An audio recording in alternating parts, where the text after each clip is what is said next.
Family की बात बताऊं तो बहुत ज़्यादा मुझे दिक्कत हुई यहाँ पर मुंबई आने के लिए।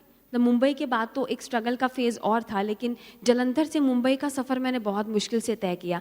बिकॉज़ मैं अपना कॉलेज तक जलंधर में थी और मुझे क्योंकि फैमिली बैकग्राउंड क्लासिकल का था, तो दादाजी ने कभी ऐसा परमिशन भी मुझे नहीं था कि मैं हिंदी फिल्मी गाने भी सुन सकूं।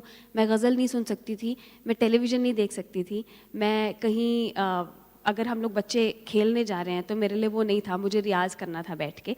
तो बचपन में तो मुझे लगता था कभी कि यार सब बच्चे खेल रहे हैं, मुझे क्यों रियाज़ करना पड़ रहा है, मुझे क्यों ऐसा करना पड़ रहा है।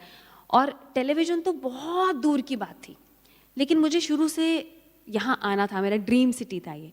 तो जब मुझे फर्स्ट अपॉर्चुनिटी आई कि बॉम्बे आना है, मुंबई आना है और एक शो है लाफ्टर शो में हमें बुलाया जा रहा है।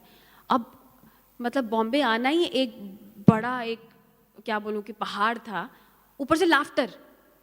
तो मतलब ये तो बात जिक्र करना ही एक अपने आप में बहुत मुश्किल था।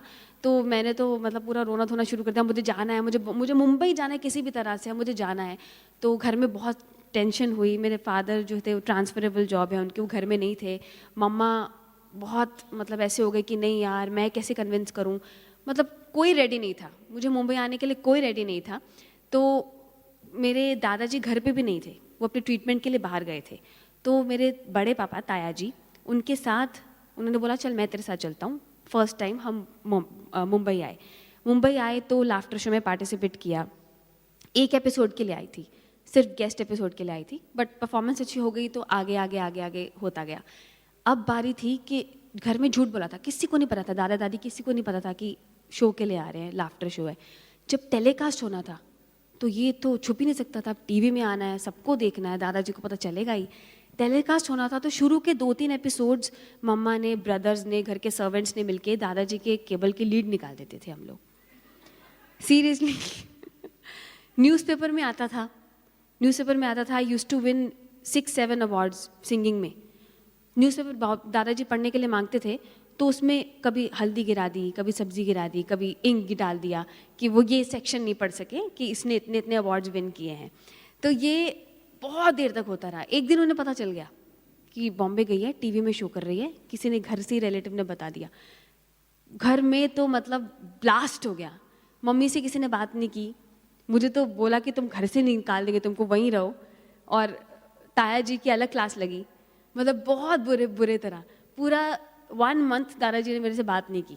फिर बाय चांस एक दिन किसी ने उनको दिखा दिया टीवी पे क्या आ रहा है, तो देखा उन्होंने। जब उनको लगा कि अच्छा मतलब कुछ गलत काम नहीं कर रही है लड़की, बॉम्बे जाके ठीक ठाक कपड़ों में सबके सामने जनता फैमिली शो कर रही है, कुछ बुरा काम नहीं कर रही है, तब धीरे धीरे जाके उन्होंने मुझे एक्सेप्ट करना शुरू किया, धीरे धीरे। And it took me 6 years कि आज वो हैप्पी हैं। आज वो बोलते कि तुम तो मेरी पोती नहीं है, ऐसा बोलते हैं।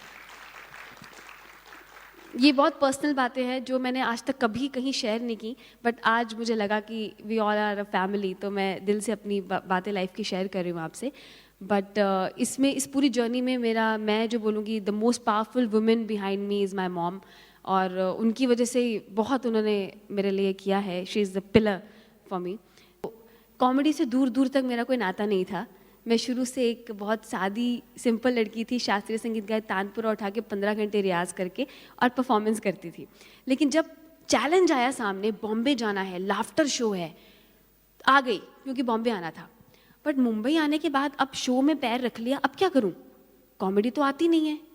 और दिक्कत ये थी कि मैं ठीक ठाक दिखती हूँ, मोटी नहीं दिखती, काली नहीं दिखती हूँ, पतली नहीं दिखती हूँ, सूखी नहीं दिखती हूँ, तो कॉमेडी करूँ तो किस पे करूँ।